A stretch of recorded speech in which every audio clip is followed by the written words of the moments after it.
فرمایا وصلوا باللیل والناس نیام، جب لوگ سو رہے ہوں تم مصلی بچھا کے نماز پڑھنے لگ جاؤ۔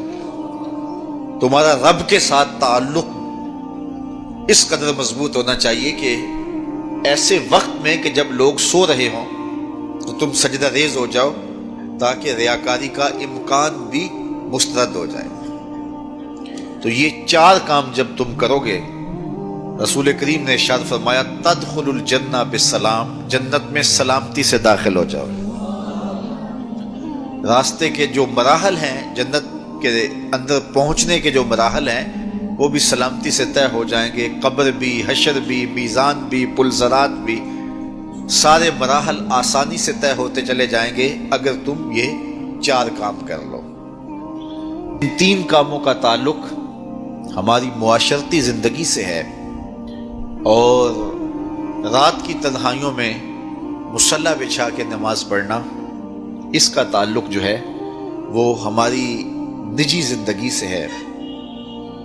اور وہ جتنی تنہائی میں ہو اس قدر ہی اللہ کی رحمتیں زیادہ اترتی ہیں۔ دکھلاوے کی نمازیں اللہ قبول نہیں کرتا۔ قرآن مجید میں سورہ ماعون کے اندر ارشاد فرمایا سو خرابی ہے ان نمازیوں کے لیے جو اپنی نمازوں سے غافل ہیں اور لوگوں کو برتنے کی چیزیں بھی نہیں دیتے، معمولی چیزیں جو ایک دوسرے کو ہم عاریتاً دے دیتے ہیں وہ بھی نہیں دیتے اور نماز پڑھتے ہیں۔ تو یہاں نماز کا ذکر موجود ہے، لیکن پہلے ہماری معاشرتی اصلاح ہونی چاہیے۔ ان تین چیزوں کا خاص طور پہ ذکر کیا گیا کہ تم سلام کو پھیلاؤ، تم صلہ رحمی کرو، اور تم لوگوں کو کھانا کھلاؤ، بھوکوں کی اور پیاسوں کی مدد کرو، تو تمہارا رب تمہارے اوپر راضی ہوگا، اور پھر رات کی تنہائی میں تم اللہ کے حضور مصلی بچھا کے نوافل ادا کرو۔ ایک روایت میں آتا ہے کہ جب کوئی شخص رات کی تنہائی میں اٹھتا ہے اور اپنی بیوی کو اٹھاتا ہے، وہ نہیں اٹھتی، خیر یہ وضو کرنے چلا جاتا ہے تو واپس آتے ہوئے چلو میں تھوڑا سا پانی لے آتا ہے، اور پانی لے کر کے اس بیوی کے اوپر اس پانی کو چھڑکتا ہے تو وہ اس سے اٹھ جاتی ہے۔ تو یہ مصلی بچھا کے نوافل پڑھنے لگ جاتا ہے، اور وہ بھی اٹھ کے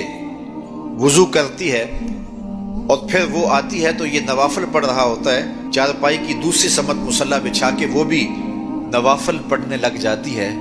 حدیث میں آتا ہے جب وہ دونوں نوافل پڑھنے لگ جاتے ہیں رب مسکراتا ہے،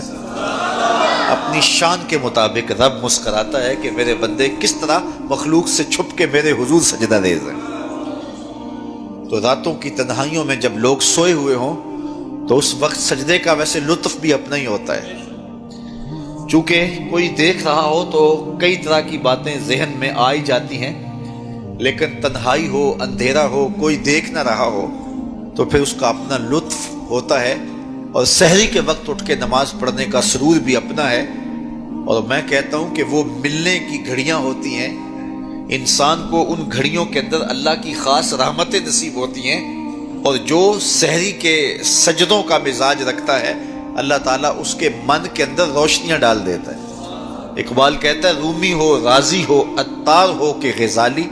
کچھ ہاتھ نہیں آتا بے آہ سحر گاہی۔